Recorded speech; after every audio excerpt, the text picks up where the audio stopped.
بالله من الشيطان الرجيم. بسم الله الرحمن الرحيم.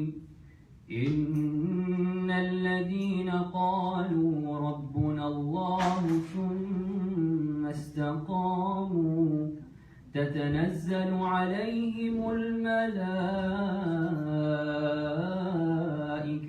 ألا تخافوا ولا تحزنوا وأبشروا بالجنة التي كنتم توعدون. نحن أولياؤكم في الحياة الدنيا وفي الآخرة ولكم فيها ما تشتهي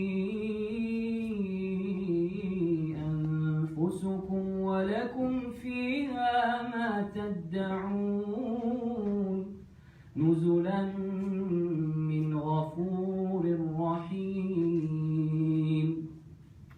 ومن أحسن قولا ممن دعا إلى الله وعمل صالحا وقال إنني من المسلمين. ولا تستوي الحسنة ولا السيئة ادفع بالتي هي أحسن فإذا الذي بينك وبينه عداوة كأنه ولي حميم. وما يلقاها إلا الذين صبروا وما يلقاها إلا ذو حظ عظيم. وإما ينزغنك من الشيطان نزغ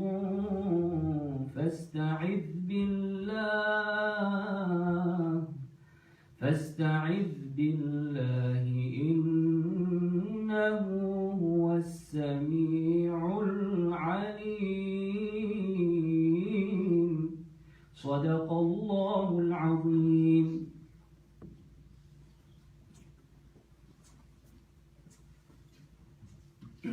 Jazakallah khair, Ahmed. May Allah increase you in rank in Jannah. Ameen. Just a quick announcement that the chaplain told me to make is that for those of you who missed Asr Salah, we have the prayer mat set up outside. So you're welcome to pray Asr so you don't miss much of the talk or you don't miss Asr at all. Moving on, now it's time for the land acknowledgement, in which we say that as settlers in Canada, we have directly benefited from colonization and genocide of indigenous people of this land. And the first thing is to acknowledge that fact. We are on the traditional territory of the Treaty of the Dish with One Spoon, the Anishinaabe, of which the Mississauga of New Credit peoples are a part of, and the Haudenosaunee, the people of this traditional territory. And I apologize if I mispronounce any of those names. Next, I'd like to give just an outline of what's going to happen again for anyone who missed it when I said it earlier. And that's that we're going to have the talk right now, and then afterwards we're going to have a 5-minute break. We have some refreshments at the front. Don't worry, there's more than that. And then during that time we're going to be collecting questions, and then afterwards we're going to have a bit of a Q&A session with the speaker. So just keep that in the back of your mind. If you have any questions, please keep it for afterwards. Now our instructor, our speaker today, Ustadh Hamza Andreas Tzortzis. He's an author, a public speaker, an instructor, and an essayist. He has a postgraduate in philosophy and is currently pursuing postgraduate studies in the field. He has debated prominent academics and thinkers on Islam and atheism. I've seen many of the videos. Trust me, you'll all be amazed and stunned. So I'd like to call up Ustadh Hamza Tzortzis.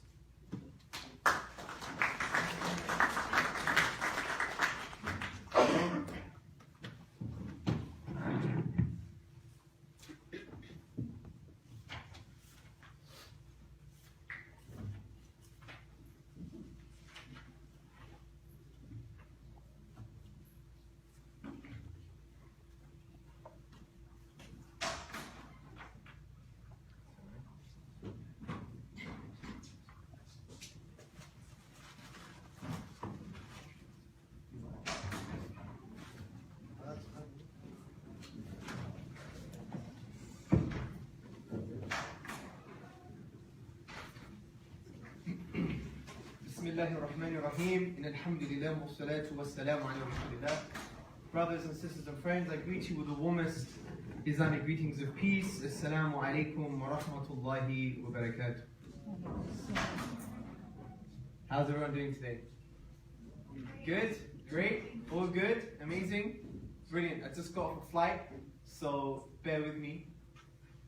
I'm a bit all over the place, but hopefully, God willing, I'll be able to settle my current physical and psychological state. So today's topic is belief in God rational? Now, there's many ways I address this, and it sometimes depends on my state, my psychological state, right? So given what I'm feeling at the moment, I think I want to start with a few points. And I don't want you thinking I'm going to give you a presentation or a lecture and you think now you have information about a certain topic. No, you don't. The purpose of these type of talks or lectures or presentations is to plant the seed, the intellectual seed in your heart, and hopefully the spiritual seed in your heart also, and in your mind, in order for it to grow into something positive. So don't take my word for it. Don't agree with me. That's not why I'm here. I'm here to get you to think. Okay? And I think that's very important because unfortunately, in a kind of, from a postmodern point of view, a lot of people lack a lot of thinking. You know, we react a lot to emotions. We react a lot to just statements and we react a lot to social pressure. And I think it's very important, especially in our age, that we transcend this and we are able to think thoroughly and think deeply about certain topics. So, given the God question is a very important question, it has significance and implications, we need to think about this topic critically. Now, when someone says, is the belief in God rational, many of our skeptic brothers and sisters and atheist brothers and sisters and everyone else who denies the divine or rejects the divine, usually there are some kind of outdated cliches we need to transcend. Some of these are, of course it's irrational, right? Religious people, you know, there's no evidence, there's just, you know, there's no science, they're just medieval fools, right? And I want to basically start by saying, well, the question itself assumes God existence. And let me explain what I mean by this, right? So when someone says, is belief in God rational? Well, the question itself requires God in the first place. Because you can't have reason without God.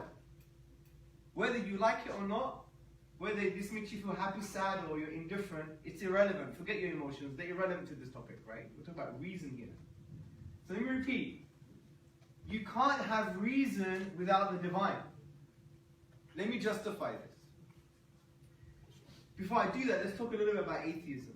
Now, generally speaking, atheists, not all atheists, but many atheists, adopt a philosophical position called philosophical naturalism. Now, philosophical naturalism is the philosophical worldview that everything can be explained by physical processes. Okay? So let me just repeat. Philosophical naturalism is the philosophical worldview that everything can be explained by physical processes and that there is no divine and no supernatural. That's the general outline of what you call philosophical naturalism. Now you may read in the literature something called methodological naturalism. That's a different issue, different topic. Related, but it's not part of today's discussion.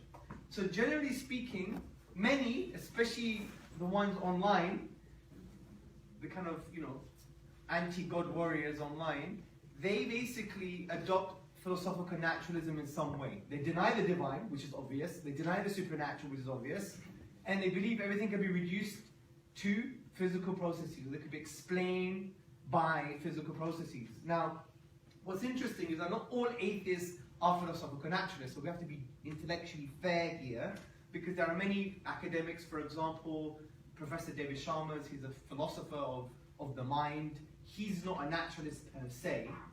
Well, one would argue he may be, but that's a different discussion. But many would argue there are things that are not part of the physical world as we know it, but they're still atheists. But this is a general discussion. So generally speaking, many atheists are philosophical naturalists. They may not admit it because they don't know what it is, because many people don't read anymore, unfortunately. It's all about Twitter, right? And I congratulate Twitter for expanding its space from 140 to 280. We could be a little bit more nuanced now. We're not there yet, but we'll be a little bit more nuanced on Twitter, right? So, we don't read anymore, and that's a huge problem. We don't study philosophy, we don't study these things, we don't study the humanities or the arts anymore. Everyone wants to become an engineer or a scientist or I don't know, a businessman or a businesswoman or whatever other gender pronoun you guys have in Canada. I don't know what's going on politically these days, but whatever. Just fill in the blanks, right? So, and I'm not saying that in a degrading way, I'm just being, I don't know the culture, Canadian culture. In Britain, we haven't caught up to you guys yet. I think we're 50 years behind. We'll get there slowly. So, yeah, so philosophical naturalism. No divine, no supernatural, everything we explain by physical processes. So, that's one particular worldview, right? And it's usually connected to atheism. Now, that worldview can't explain reason. It just can't do it.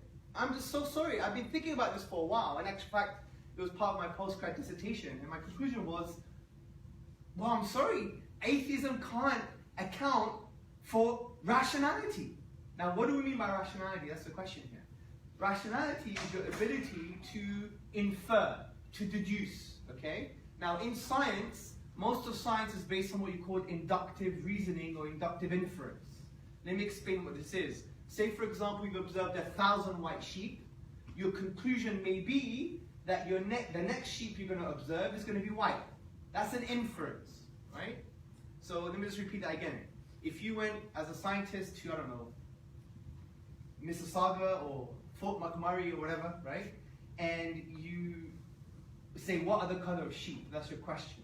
And then you count 1,000 sheep and they're all white. So you may conclude, based on the rules of inference, that the next sheep I'm going to observe is going to be white, right? Or you can say all sheep are white, depending how strong your inference, how strong your inductive inference is going to be. So that's a form of reasoning, to infer. Another form of reasoning is to actually deduce, to make a deductive argument, right? Deductive arguments can be found in philosophy, they can be found in many areas of thinking, right? And deductive arguments, an example would be, number one, John has observed 5 white sheep, right? No, sorry. Number one, John has observed 5 sheep. Number two, the color of the sheep are white. Therefore, some sheep are white. That's a deductive argument. It necessarily follows. Actually, to make sense of this, I'm going to write it down because I think it'll be much more important to write this down, right? Hello, does this work? Does this work? Is this working? No. Okay, let me just get it to work first. Sorry. Why this microphone?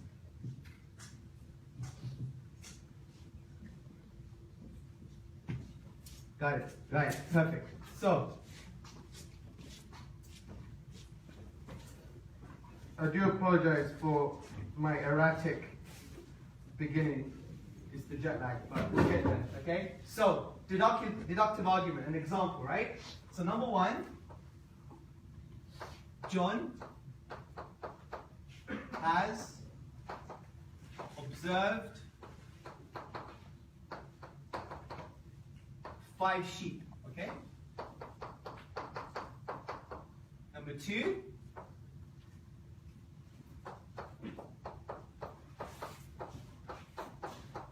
the sheep John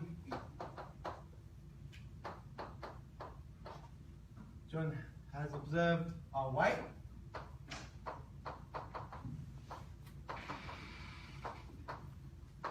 So what's the conclusion?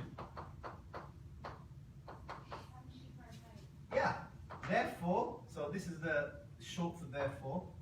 Therefore, some sheep are white. Now this is a deductive argument. Why is it a deductive argument? Because the conclusion necessarily follows from the previous premises. That's the definition of essentially a deductive argument. It's a valid deductive argument because the conclusion necessarily follows from the previous premises. We could also call it a sound deductive argument, and a sound deductive argument is that we can trust the premises and it's valid, and the conclusion necessarily follows, okay? So what is going on here? Something is happening in our minds, right? This is a rational insight. Lawrence Bonjour, who writes about rational insights and deductive arguments and a priori reasoning, meaning reasoning that doesn't require any experience or cannot be really explained by the physical world, he calls it rational insight. So our ability to have rational insights is not necessarily based on anything in the physical world. Cannot be really justified just reducing this ability to physical processes. Now you may argue, no, you're wrong, Hamza, because we know the conclusion necessarily follows by virtue of the meaning of the previous statements. But that's not the only reason why we believe this is a conclusion that necessarily follows. The reason we believe it necessarily follows because there is a logical connection between the logical properties of the previous statements. What's the logical property? Well, for example, sheep, John, white, right? There is a kind of logical connection between the properties in the previous statements. And something happens in our minds that we see the conclusion that follows. We have a rational insight into the necessity of this conclusion. Now this can't be explained by physical processes. Why? Because naturalism that says everything can be explained by physical processes can only deal with things that are contingent, meaning they didn't have to be that way. But the nature of a deductive argument is that the conclusion necessarily follows. It's not contingent. It's not, oh, it could be that some sheep are not white. That is not valid at all. Something is happening in our minds that we see into the conclusion. Now, in a very basic way, physical processes, which are fundamentally based upon whizzing electrons, can't see anything, right? So what I would say here is, what worldview best explains our ability to have rational insights? The worldview that says there's no divine, no supernatural, everything can be explained by physical processes, and physical processes are blind, random, non-rational from that point of view, in terms that they have no direction or intended purpose. Or the worldview that says, well, actually there is an all-wise, all-aware being, all-knowing being that created the universe, that is directed, and there's some kind of divine intention behind everything. And he created human beings with the ability to have rational faculties. Because reason can come from reason. Reason cannot come from non-reason, if you want to use such terminology. So, from a simplistic point of view, what worldview best explain our ability to have rational insights? And that's why I say, frankly, in my humble opinion, atheism is so irrational. It's irrational. Because you can't even justify the thing that you claim to use to deny God in the first place, which is reason. I just find it totally absurd. Right? You know, it's like you want to open the door to reason, but the key's not fitting, my friend, right? Because your key is what? Philosophical naturalism. There's no divine, no supernatural. Everything can be explained by physical processes. Put that key in the door of reason. It's not going to open. But if you use the other key, which is theism, the belief that there is an all-aware, all-knowing being, right? All-wise being that created the universe with intention and purpose, and created human beings with the ability to have reason and use their rational faculties, that key fits in the house of reason. Now you can open the door. You can walk straight in and have a discussion, right? And that's why I think atheism, well, philosophical naturalism, which is connected, is very, very self-defeating. So when we ask the question, is the belief in God rational? Absolutely. And the denial of God is irrational. Right? Now, one would argue though, hey, you're being a bit, you're playing philosophical games here, because what we could do, we could say, well, these are just human constructs, right? That enable us to understand the world. Really? So you don't believe in things like truth anymore. Truth is just a construct, right? Now, if we follow the Darwinian route on truth and, things like reason, then there's no truth or reason anymore anyway. Because from a Darwinian paradigm, right? From a Darwinian paradigm, truth is not that there is a reality, but rather truth is just connected to survival. That's what it is. And that's a huge problem. It's a huge problem because truth ceases to be truth anymore. It's just all about survival and reproduction, which is a huge problem, right? And that's why the Darwinian mechanism can't even justify ability to have rational insights, because it makes the false assumption that truth leads to survival, and that's not true at all. Just study the philosophical literature on this topic. You would see that falsehood can lead to survival. Falsehood can lead to survival. Let me give you an example. Imagine I'm a jungle man, and I go into, or a woman, right? And I go into the jungle, and I have the false belief that all mushrooms are poisonous. Am I going to die or survive? Am I going to die or survive? I'm going to survive. But is it true that all mushrooms are poisonous? No. So this is a really easy thought experiment to show that falsehood can lead to survival. So there's nothing necessary about truth leading to survival. And therefore the Darwinian mechanism can't really explain what we understand to be truth, that there is something out there that is real and true. And if you just think it's a construct and it's just to aid our survival, then you shouldn't be having debates about this topic anymore, right? Because if you say, oh, is the belief in God rational, its truth value diminishes to, survival and reproduction, which is really, really problematic anyway. But that's a different philosophical discussion. So, does everyone understand this so far? Any questions or problems? Concerns, musings? And remember, I told you, I'm not going to give a huge philosophical thesis. There's so much more to talk about this. And there are opposing views on different sides. I'm not going to be intellectually unjust saying, there's only one view on this. No. But I want you guys to think. So if this is planting the seed, intellectual and spiritual seed, then you could think further about these things. But notwithstanding what I've just said, any questions? No? I'm giving you a chance here before you attack me on Twitter and social media. Right? Not that I care anymore.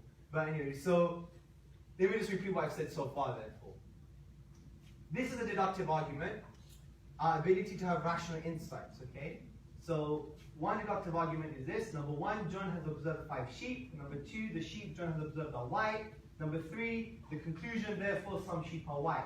This is a deductive argument because the conclusion necessarily follows.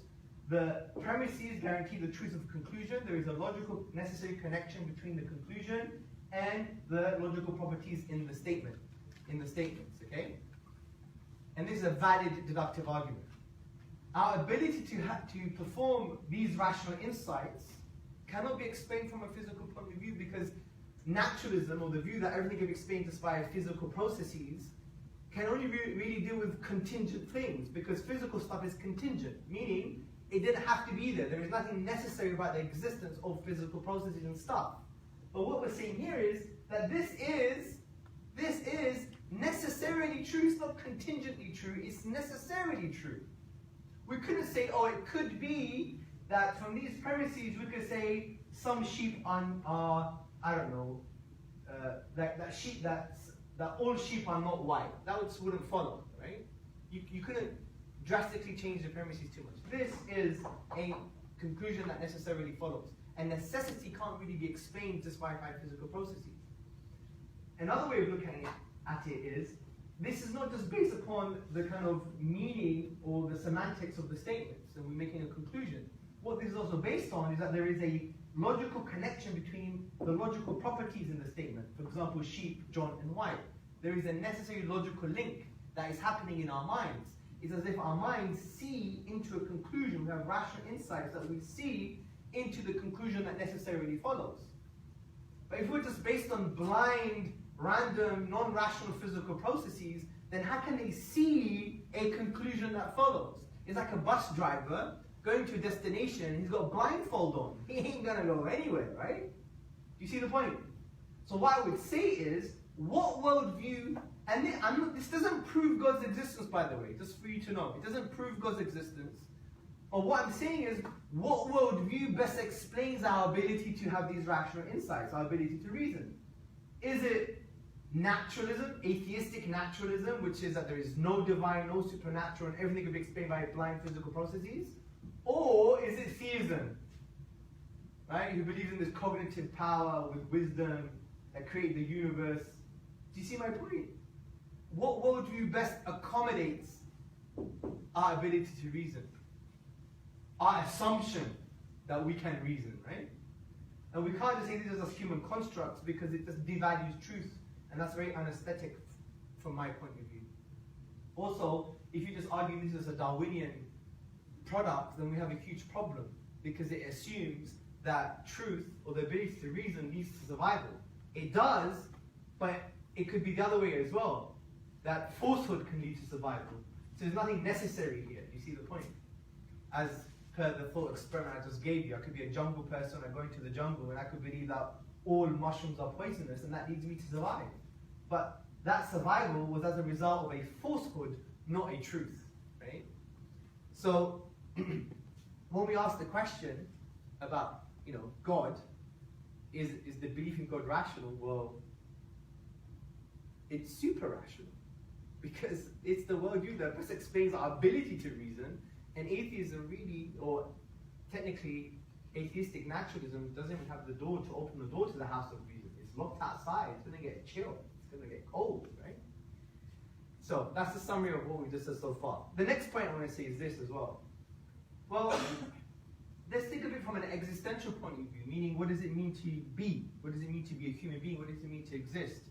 We all believe in a sense of value, right? Who believes in human rights? Put your hand up. Human rights, right? Who believes in human wrongs? Well, we all do wrong, right? Okay, so we all believe in human rights. Now, interesting, I think it was Jeremy Bentham. He said that human rights, according to a Darwinian model, I believe, is nonsense on stilts. Nonsense on stilts. Because think about it, let's extend the discussion to atheistic naturalism. If it's true that naturalism is true, that everything can be explained just by physical processes, there's no divine, no supernatural, then how on earth, as rational human beings studying in a prestigious university like the University of Toronto, how on earth can we say that our belief in these universal, amazing, undisputable human rights, how can we justify that? Our belief in those human rights are. So it's supposed to be universal, necessary, and irrefutable. How do we philosophically ground human rights? Let's have this discussion. By the way, I'm not denying them, yeah? Don't think I'm going crazy here, yeah? I'm trying to get you to think. Why is your life valuable, sir? Tell me. Yeah, you. Why it's valuable? Yeah, why does your life have value? I want to do something. You want to do something. Well, rats do things too, bro. I'm not comparing you to a rat, by the way. I'm just trying to say, look at the logical link here, right? What gives you value? Because if it's doing something, computers do things, right? Are you of equal value to computer? No, why? Computer can do a lot more than I can. So computers are more valuable than you. Okay, he believes in computer rights, right? Young lady, why, yes, you. Why do you believe in human rights? Why is your life valuable? Why is this guy's life valuable?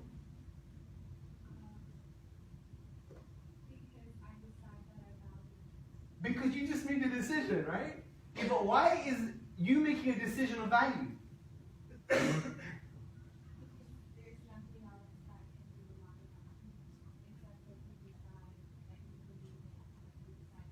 Okay, so let's take the logical link with the logical assumptions of what you just said. I'm not denying, I'm not saying you're wrong. Let's just take the underlying philosophy of what you just said. Right.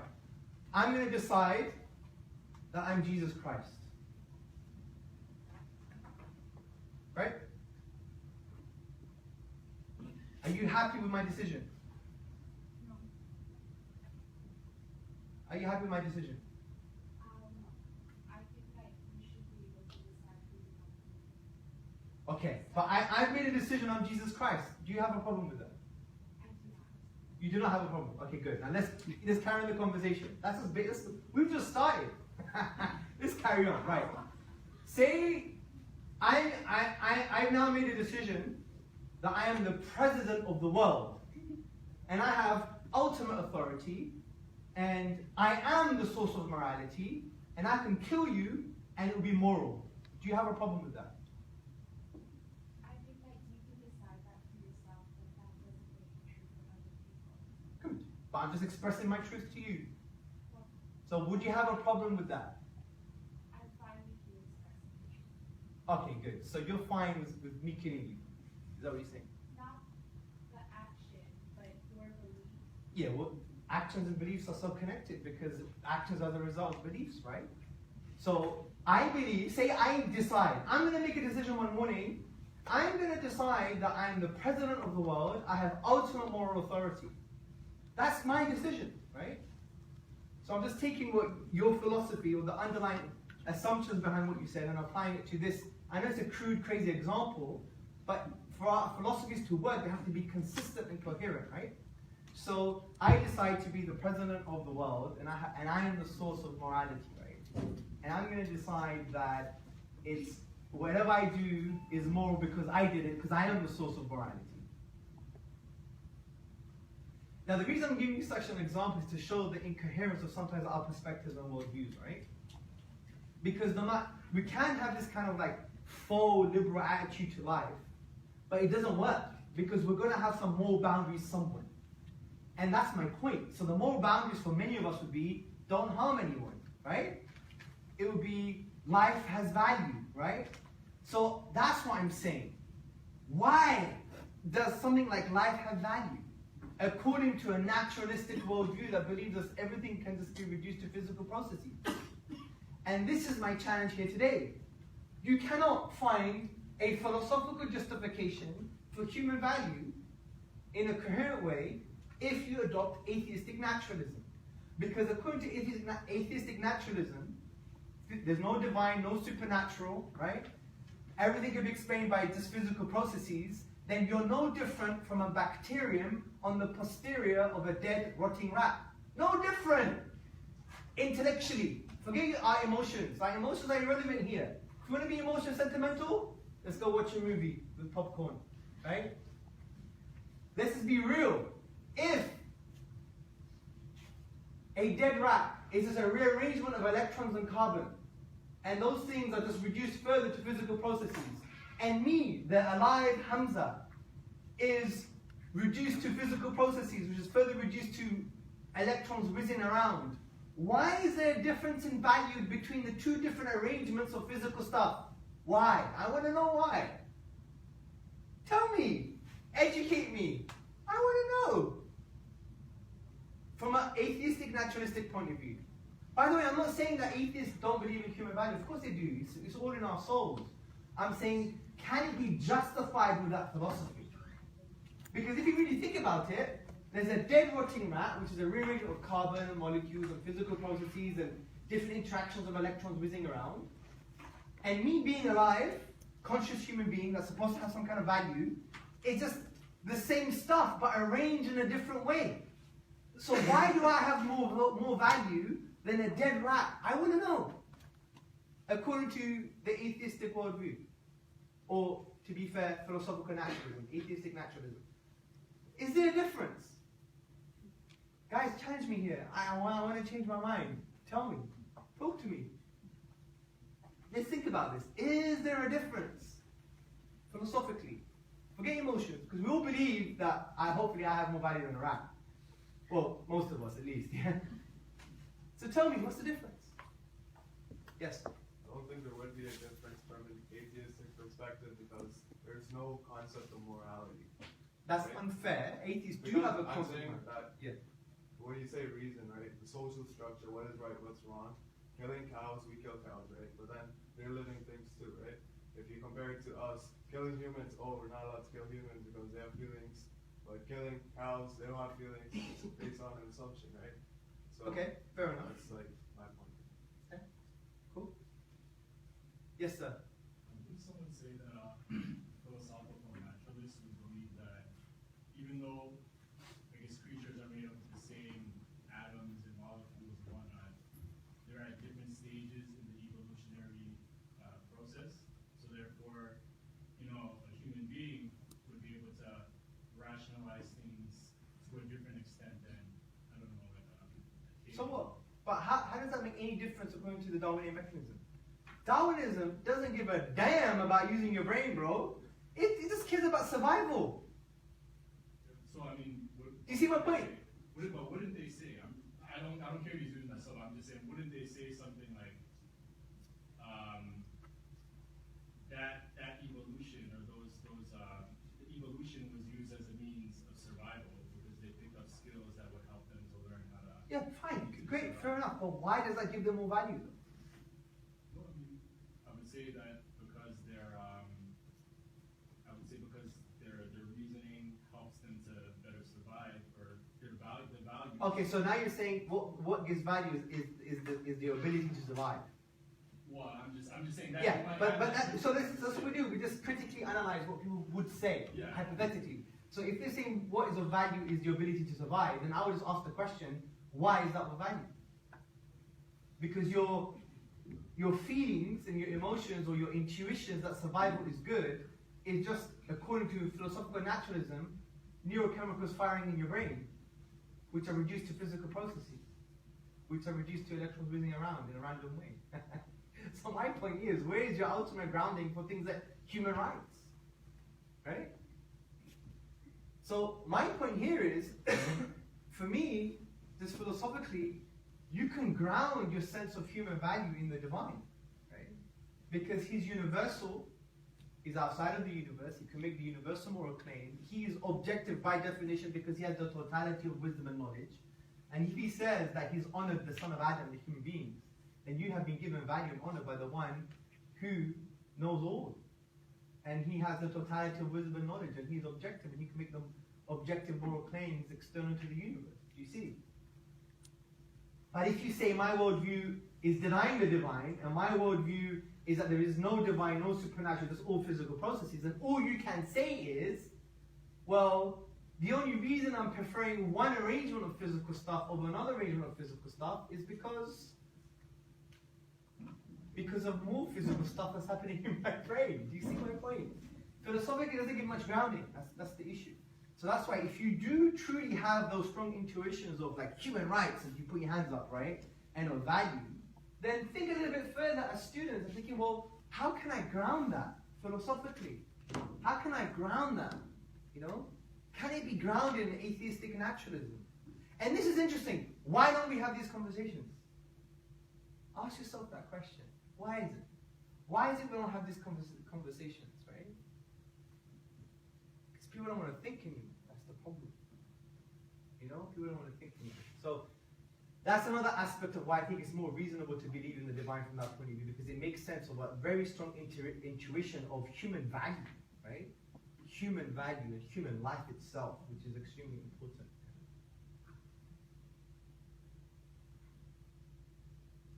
So, we spoke about two things so far. Our ability to reason, rational insights, human value. Now let me talk about one final thing. There's so many things to talk about, let's talk about one final thing. Remember, this talk was just about to get you to think.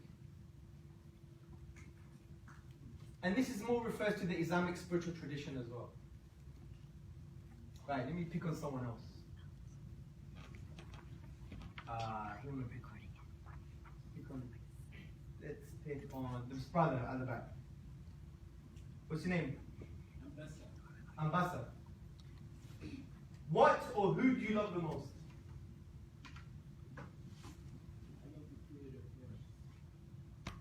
Okay, you're the wrong guy. You're the wrong guy. Right, God bless you, man. Let's pick on someone else.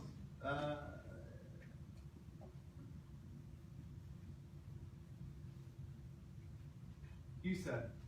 Yeah, what do you love the most? Not less of my religion, but I love my parents the most. So you love your parents the most, Okay, you love your parents the most. What do you always want to know about the most? Sorry, repeat that again. What do you want to know about the most? What do you find yourself, generally speaking, wanting to learn, wanting to understand about something or someone or something the most? Let's say the more knowledge that we obtain, the more we can find out. No, obviously, but I'm saying, what do you want to know about? What's the thing that you're seeking knowledge about the most? About how the universe was created. Okay, about the universe then, right? So you love your parents, you want to know about the universe. What do you obey the most? My parents. Your parents. Okay, good. And when I'm asking these questions, I'm asking ultimately.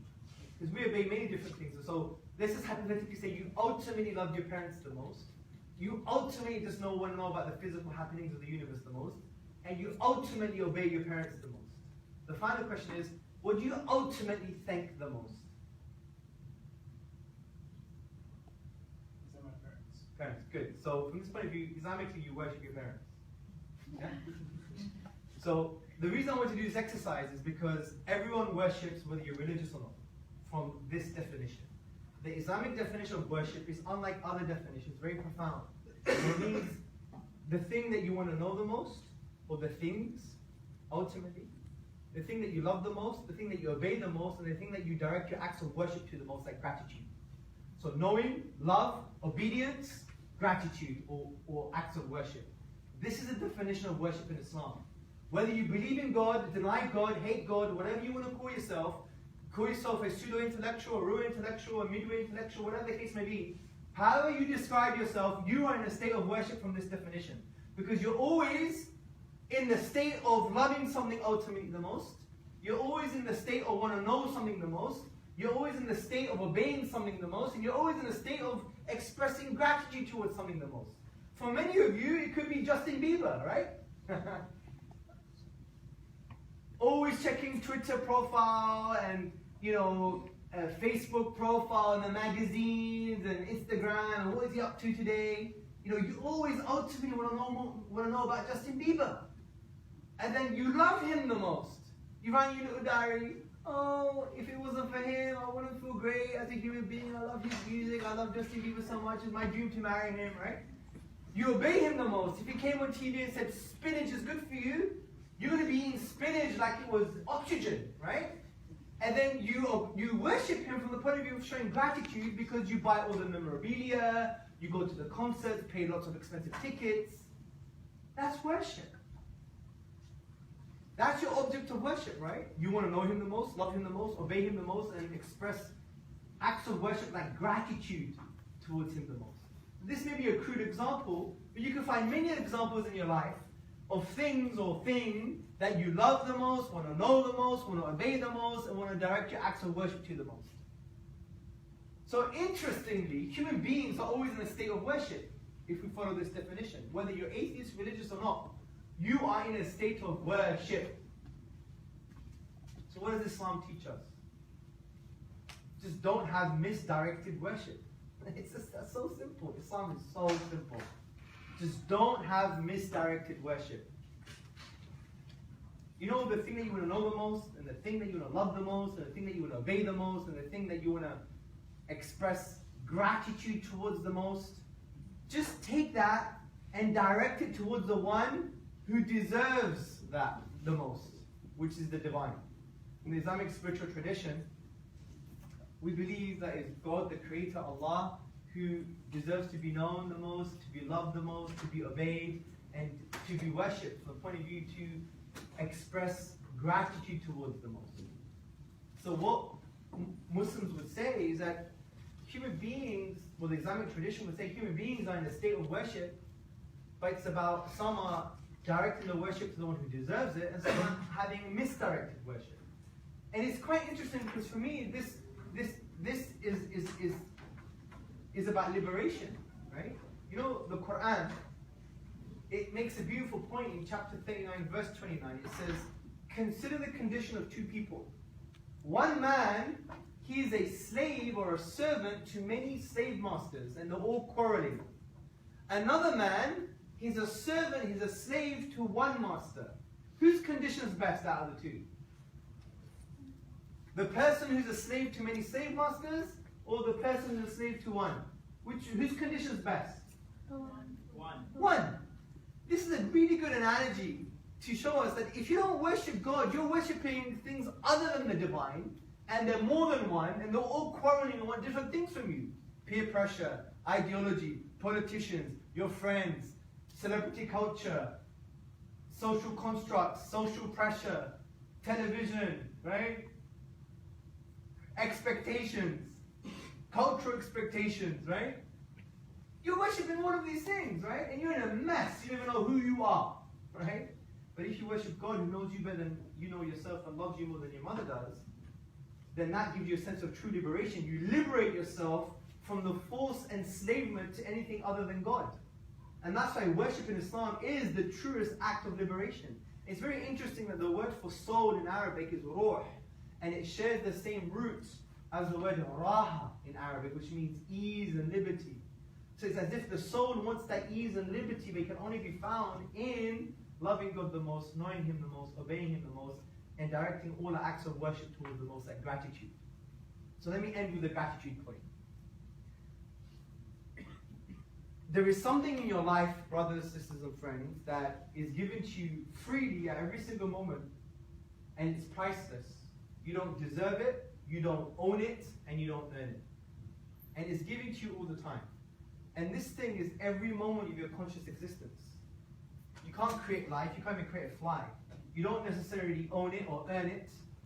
Yet this priceless gift of life is given to you freely at every moment. So if it's true that we receive a priceless gift every moment that we don't earn, own, or deserve, how should it make us feel? How should it make us feel? What's the word I want to hear? Awesome. Awesome. Gratitude, grateful. If I give you $1,000 every day, you're going to be thanking me, right? Only a fool would thank the $1,000. Thank you $1,000. Yeah, no, you don't even do that. You don't thank the guy who gave it to you, or the person that gave it to you, right? And this is a very simple argument to show why we should express our gratitude to God, because He gave us this life. Not only that, interestingly, the Quran gives an argument. The Quran says, not even an argument, it gives a statement of fact. The Quran says, you can't even count God's blessings. You never be to enumerate them. 1, 2, 3, 4. Right? People think, oh, I want a new house, I want a bigger car, I want some new clothes. You know, we've become so spoiled, especially us in the West. You guys are spoiled. You don't even know what you have, I'm telling you. You don't know what you have. I'm telling you, you don't know what you have. You're in the top 1%. And you think, you know, me, the whole world is against me. You know, I don't know much about Canadian politics and the education system, but I've been following this guy on YouTube. His name is Professor Jordan Peterson, yeah? I don't know what your views are, but I've seen a few things of him, and I think he's the most authentic academic voice in Canada, or even in the West. Because he makes a really good point. He says, everyone's talking about rights all the time, as if everyone's being oppressed all the time. He says, get up your ass and do some hard work. Yeah? Just take responsibility. Have a meaningful existence for your life by taking responsibility. You know, you want a meaningful life? Take responsibility. Don't complain about your suffering all the time. You don't know what you have. The whole world is in suffering. If you have honey on the table and access to running water, you're a king by definition and a queen. Right? Just take responsibility. And I find him very authentic because he's you know, he gives those kind of existential perspectives on, you know, what does it mean to exist? Everyone's going to suffer. Everyone's going to, you know, be in a state of suffering, but transcend your suffering by taking responsibility. I found that very powerful. Anyway, the point is, we can't count our blessings, especially us living in the West. And let me give you some arguments, right? And I wanted to find an argument that you can use for someone who does suffer and someone who has a nice life. So it transcends our perspective of well-being. And I think I found the example. It's the heartbeat. Damn right, the heartbeat, right? You can't count your heartbeats in a lifetime. It's impossible. Start now to count your heartbeats. Try and enumerate all your heartbeats from now. I mean, you got 3 years backlog because when you were born you can't count. When you're sleeping you can't count. You literally can't count your heartbeats. And your heartbeat is the physical cause that God has used in order to keep you alive. And we've understood that life is priceless. If you are a multi-billionaire, and I told you you have 5 minutes left to live, but if you want another 5 days, give me all of your wealth, by God, you will give me all of your wealth. Which goes to show life and wealth. Life is far more valuable than wealth, right? So from that point of view, the heartbeat is the thing that keeps us alive. And yet we can't even count it. And it's true. God says you can't enumerate His blessings. You can never count all your heartbeats in a lifetime. It's physically impossible. And that's one blessing, the heartbeat. Imagine everything else. If we really internalize this, every time we wake up in the morning, we'll be extremely grateful and happy. We won't be depressed because we can't afford the next Gucci shoes, right?